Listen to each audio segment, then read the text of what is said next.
এখন আমি কাটোয়ার জাজিগ্রাম চলে এসেছি। তো জাজিগ্রামে আসার পর দেখছি এখানে তামিলনাড়ুর রামেশ্বরম মন্দিরটা করা হয়েছে।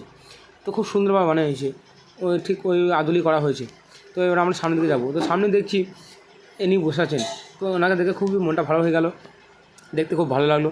তো এখানে দেখি সামনে সব ফটো তোলাতুলি করছে। তো ভিতরে ঢুকবো, দিনের বেলা তো ভিতরে ঢুকবো। ভিতরে দেখছি কিছু মানুষ এসছে, কিছু সেলিব্রিটি এসছে দু একজন। তো এখানে ছবি তোলাতুলি করছে ভিতরে, বাইরে কিছু লোকের রিলস বানাচ্ছে। তো দেখছি মায়ের প্রতিমাটা খুব সুন্দরভাবে আসছে। তো আমি একটু ভাবলাম সামনের দিক থেকে আমিও একটু ক্যামেরা করি, সেলফি আসুক।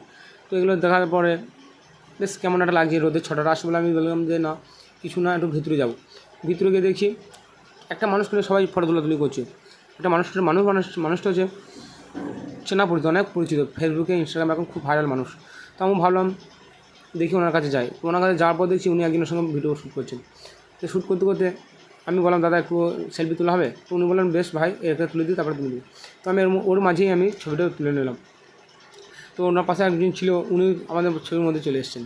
তো খুবই ভালো লাগলো, খুবই ভালো মানুষ উনি, ওনার ভিডিও আরও ভালো হোক।